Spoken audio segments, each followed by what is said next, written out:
नमस्कार दोस्तों, मैं हूं हीरा परिहार। एक सवाल, अगर मैं आपसे कहूं कि भारत का सबसे बड़ा दुश्मन आतंकवादी नहीं है, पाकिस्तान नहीं है, चाइना नहीं है, तो आप क्या सोचेंगे?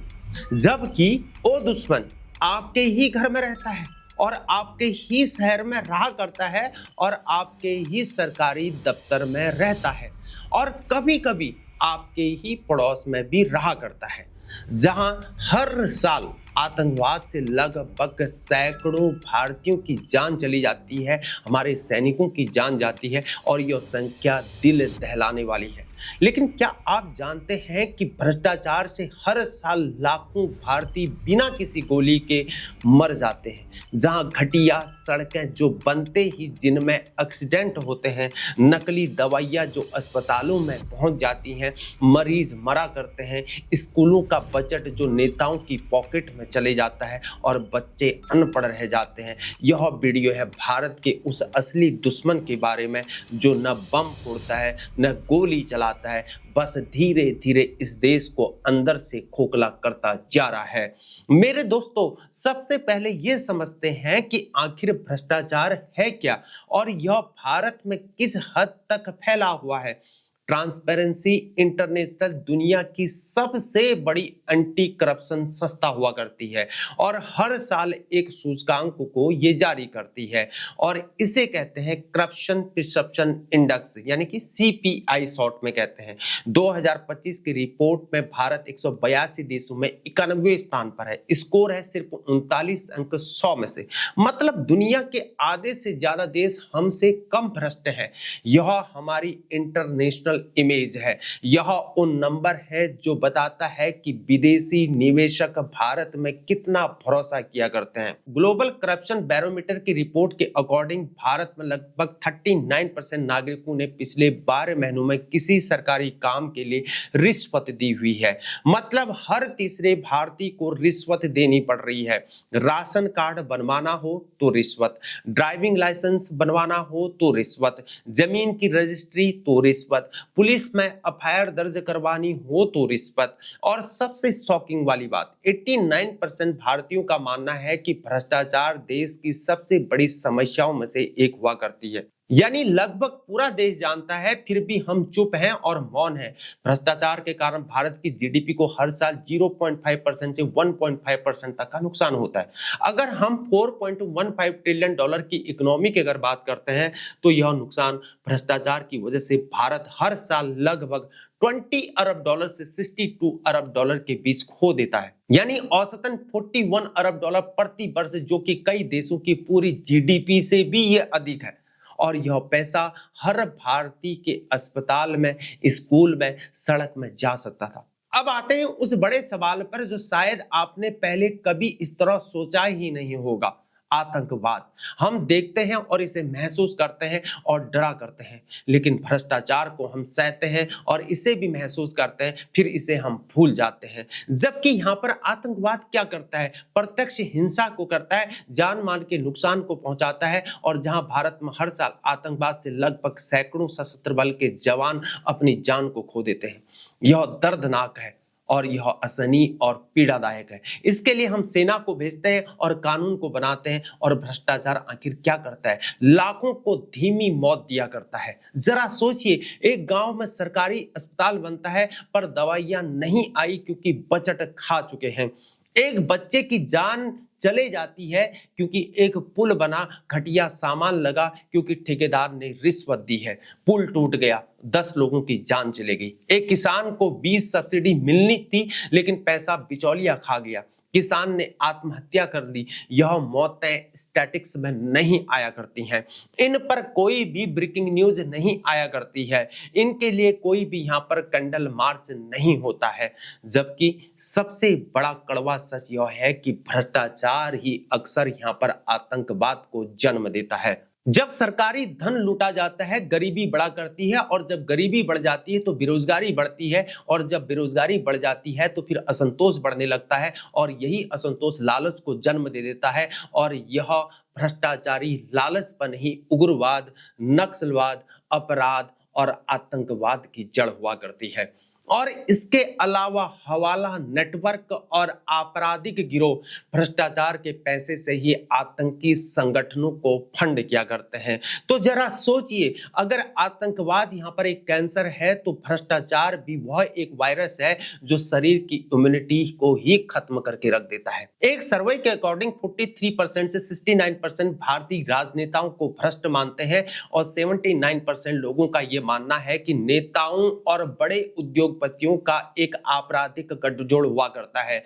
जहां चुनाव का खर्च अरबों में आ जाता है, नेता की सैलरी लाखों में होती है, फिर यह पैसा आखिर कहां से आता है और वापस इसे कैसे निकाला जाता है? जवाब साफ है, ठेका, नीतियां और सरकारी संसाधनों की बंदरबाट शुरू हो जाती है। इसलिए भ्रष्टाचार को फैशन कहा गया है। जिसे यहां पर अवसर मिलता है वो उसे पहन लेता है। और एक सर्वे के अकॉर्डिंग 48% लोग ये मानते हैं कि नौकर साहब भ्रष्टाचार के लिए सबसे ज्यादा रिस्पॉन्सिबल है। जहां पुलिस डिपार्टमेंट के अंतर्गत 51% लोगों ने रिश्वत के अनुभव को साझा किया हुआ है। लैंड रजिस्ट्री, जमीन के दस्तावेज बनवाने के लिए रिश्वत यहां पर कंपलसरी जैसी हो गई है। नगर निगम लाइसेंस हो या परमिट हो, उसके लिए पैसे देने पड़ते हैं। एक आईएएस अधिकारी की कहानी यहां पर यह है कि एक आरोप आता है और कर्मचारी यूनियन नेता के पास चले जाता है और नेता मंत्री के पास चले जाता है और अगले ही दिन वहां पर कर्मचारी बाइज्जत बरी हो जाता है। यही सिस्टम है और यही साइकिल है। पूर्व आरबीआई गवर्नर डी सुब्बाराव के अकॉर्डिंग लगभग 25% आईएएस अधिकारी या तो भ्रष्ट हैं या अक्षम है या ये पूरी तरह निष्क्रिय हैं। भारत में न्याय की देवी आंखों पर पट्टी बांधे हुए है, लेकिन क्या वाकई वह ब्लाइंड है? जहां फरवरी 2026 में लोकसभा में पेश आंकड़ों के अकॉर्डिंग पिछले 10 वर्षों में यानी कि 2016 से न्यायाधीशों के खिलाफ 8,600 से अधिक शिकायतें दर्ज हो चुकी हैं। और एक हालिया का सर्वे यह कहता है कि 85% भारतीयों का यह मानना है कि न्यायपालिका में भ्रष्टाचार है। 48% इसे अत्यधिक भ्रष्ट मानते हैं। जहां निचली अदालतों में 4.7 करोड़ से ज्यादा मामले लंबित हैं।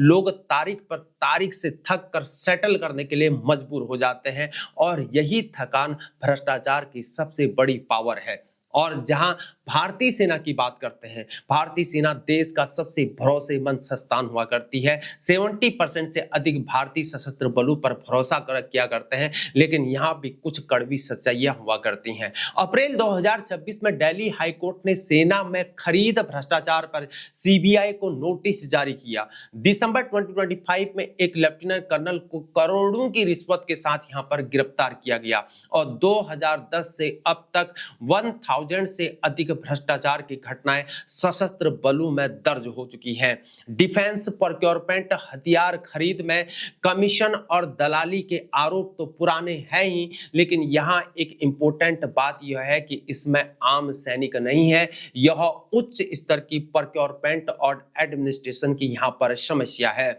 हमारे जवान यहां पर देश किसान है और लेकिन ये सिस्टम में खामी है, जवानों में नहीं है। इसके अलावा व्यापार जगत में 60% से अधिक भारतीय व्यवसायियों ने यह माना है कि उन्हें पिछले एक साल में रिश्वत दी है, जिसमें 53% ने नकद में, 17% ने उपहारों में, 30% ने एजेंट के जरिए अप्रत्यक्ष रूप से दी है। पीडब्ल्यूसी सर्वे के अकॉर्डिंग 59% भारतीय संगठनों ने पिछले 24 मंथ्स में इकोनॉमिक फ्रॉड झेला हुआ है। और सबसे बड़ा खतरा प्रोक्योरमेंट फ्रॉड यानी कि सरकारी ठेकों में धोखाधड़ी है। रियल एस्टेट और इंफ्रास्ट्रक्चर, माइनिंग, पावर सेक्टर और फार्मा मैन्युफैक्चरिंग, जहां एक स्टार्टअप को यहां पर 998 का अनुपालन करना पड़ता है, यानी कि कंप्लायंसेस से गुजरना पड़ता है। इतने नियमों में रिश्वत यहां पर शॉर्टकट बन जाया करती है। अब यहां पर एक सवाल आता है, इतना बड़ा, इतना गहरा आखिर यह भ्रष्टाचार आया कहां से है और इतने सालों में आखिर खत्म क्यों नहीं हुआ है? क्योंकि जब कानून का डर ही नहीं है तो अपराध बढ़ता है। जो अधिकारी भ्रष्टाचार करता है वो यूनियन नेता और कोर्ट के सहारे को ले लेता है और सालों बाद फिर बाइज्जत बरी हो जाता है। तो फिर यहां पर डर किस बात का है?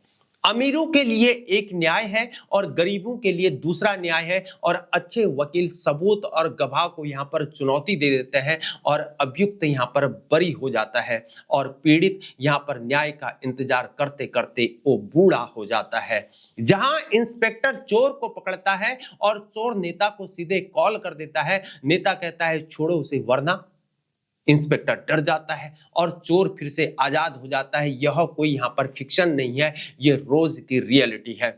और जहां सबसे गहरी जड़ है मानवीय लालच है, जब नैतिकता की कोई कीमत नहीं है और पकड़े जाने का यहाँ पर कोई डर नहीं है, तो लालच यहाँ पर जीत जाता है। इसलिए भारत में भ्रष्टाचार एक बरगद का पेड़ बन गया है। जड़ें इतनी गहरी हैं कि लोग इसे सिस्टम का हिस्सा अब मानने लग चुके हैं, और अब तो यह फैशन है, और जिसे अवसर मिल जाता है उसे यह फैशन अपना लेता है। भ्रष्टाचार सिर्फ पैसों का मामला नहीं है, यह आत्मा का सीधे और सीधे सौदा है। स्कूलों के लिए बजट आ जाता है लेकिन किताबें नहीं आती हैं। टीचर की सैलरी यहाँ पर कट जाया करती है लेकिन अटेंडेंस रजिस्टर भरा रहता है, और एक पीढ़ी यहाँ पर सीधे और सीधे अनपढ़ रह जाती है। सरकारी अस्पताल में दवाइयां आती है लेकिन पहुंचती ही नहीं है, नकली दवाइयां बाजार में बिक जाती हैं, और एक मां अपने बच्चे को सीधे और सीधे खो देती है। सरकारी योजनाएं बना करती हैं, पैसा बिचौलिया खा जाते हैं, किसान कर्ज में डूब जाता है। देश में हर साल हजारों किसान आत्महत्या किया करते हैं। इनमें से कितनों की मौत में भ्रष्टाचार का हाथ होता है, और यह आंकड़ा कोई नहीं जानता है, और वो खाली पेट सोता है। नेता महल में रहता है। जब न्याय बिक जाता है तो कानून में भरोसा खत्म हो जाता है, और जब नागरिक इसे देखता है, और यही असंतोष यहाँ पर उग्रवाद, नक्सलवाद और सामाजिक विघटन को जन्म दे देता है। उग्रवादी हो, आतंकवादी हो, नक्सलवादी हो, बलात्कारी हो, हत्यारे हो, लुटेरे हो, ये सभी मानवता और देश दोनों के दुश्मन हुआ करते हैं, और इनकी जड़ अक्सर वहीं पर है जहां व्यवस्था ने इन्हें नीचे धकेल दिया है। अब यहाँ पर सवाल यह है कि क्या कुछ यहाँ पर हो सकता है, या यह देश क्या ऐसे ही चलता रहेगा? देखिए, यहाँ पर पूरी तरह इसे खत्म करना मुश्किल है, असंभव भी तो नहीं है। इसलिए चाहिए एक दृढ़ इच्छा शक्ति और जनता का पूर्ण समर्थन, और रूल बनाए जाने चाहिए, जैसे कि बड़े भ्रष्टाचारियों का यहाँ पर नार्को टेस्ट, पॉलीग्राफ और ब्रेन मैपिंग जैसी टेक्नोलॉजी से यहाँ पर होना चाहिए जांच। 100% संपत्ति को जब्त किया जाना चाहिए, और इनकी नागरिकता को भी खत्म किया जाना चाहिए, या ऐसा प्रावधान होना चाहिए। और 1 साल के भीतर यहाँ पर मामले का फैसला होना चाहिए। ये सिर्फ यहाँ पर सुझाव है, लेकिन सवाल यहाँ पर सही है। क्या हमें और सख्त कानूनों की क्या जरूरत नहीं है? बिल्कुल जरूरत है। इसलिए सही उम्मीदवार को हमें वोट करना चाहिए, धर्म देखकर, जाति देखकर नहीं। याद रखिए मेरे दोस्तों, भ्रष्टाचार तब तक जीता करता है जब तक हम चुप रहा करते हैं। दोस्तों, कैसे यह भ्रष्टाचार नेताओं से लेकर नौकरशाहों तक, न्यायपालिका से लेकर उद्योगपतियों तक हर जगह पैठ को बना चुका है। जहां आतंकवाद देश की सीमाओं को तोड़ देता है, भ्रष्टाचार देश की आत्मा को तोड़ देता है। लेकिन मैं यहां पर यह नहीं कहूंगा कि उम्मीद नहीं है, क्योंकि जब एक ऑनेस्ट ऑफिसर यहां पर काम करता है तो वह उम्मीद है। जब एक नागरिक रिश्वत देने से मना कर देता है तो वो उम्मीद है। जब एक युवा सही कैंडिडेट को वोट देता है तो वह उम्मीद है। जब आप जैसा कोई इस वीडियो को देख रहा है तो ये भी एक उम्मीद है। भारत को एक मजबूत, ईमानदार और न्यायपूर्ण राष्ट्र बनाना है, तो सबसे पहले यहाँ पर भ्रष्टाचार को जड़ से ही खत्म करना होगा, और यह काम यहाँ पर सरकार अकेले कभी नहीं कर सकती है। यह काम हम सबको मिलकर करना पड़ेगा। जो लोग सोचा करते हैं कि मैं अकेला क्या करूंगा, उनके लिए अंधेरे में एक दीपक भी रोशनी कर देती है। इस वीडियो को शेयर कीजिए ताकि यह मैसेज ज्यादा से ज्यादा लोगों के पास यहाँ पर पहुंच सके, और हमारे चैनल को प्लीज सब्सक्राइब करना मत भूलें, और कमेंट्स में हमें बताइए जरूर कि आपके हिसाब से भ्रष्टाचार खत्म करने का सबसे बड़ा कदम क्या होना चाहिए। बने रहे हमारे साथ। जय हिंद, भारत माता की जय।